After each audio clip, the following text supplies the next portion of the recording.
மோடியும் வேண்டாம், எடப்பாடியும் வேண்டாம். சற்று முன் திமுகவில் இணைந்தார் ஜெயக்குமார். ஸ்டாலின் கொடுத்த மிக முக்கிய பதவி.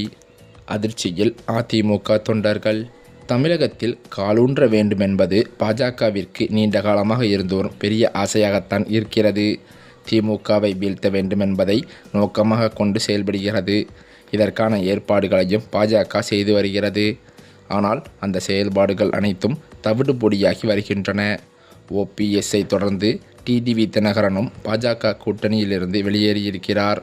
இதற்கு காரணமாக அவர் கூறியதாவது: நயினார் நாகேந்திரன் எடப்பாடி பழனிசாமிக்கு முக்கியத்துவம் கொடுத்ததே கூட்டணியை விட்டு வெளியேற காரணம் என்றும், நாங்கள் கூட்டணியிலிருந்து வெளியேற வேண்டுமென்றே நயினார் நாகேந்திரன் திட்டமிட்டு செயல்படுவதாக குற்றம் சாட்டினார்.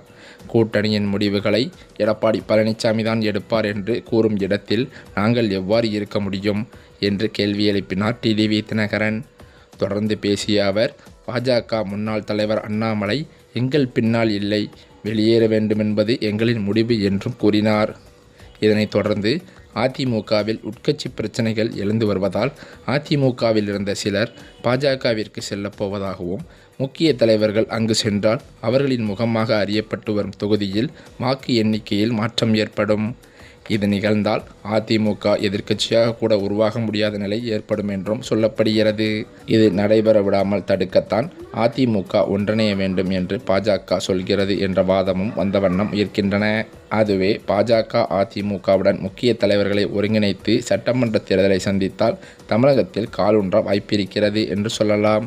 தமிழகத்தில் பாஜக கூட்டணி வெற்றி பெற வேண்டுமென்றால் அதற்கு அதிமுக கூட்டணி மட்டுமே போதாது.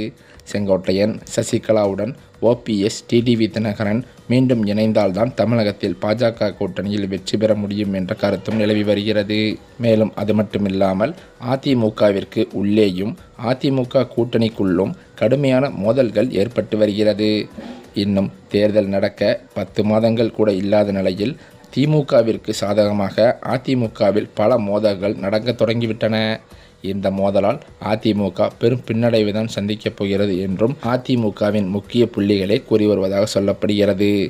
இந்த நிலையில்தான் அதிமுகவில் பல்வேறு பிரச்சனைகள் ஏற்பட்டு ஆங்காங்கே தலைவர்கள் மாற்றுக் கட்சியில் இணைந்து வருவதாக தகவல்கள் வெளியாகி வருகின்றன.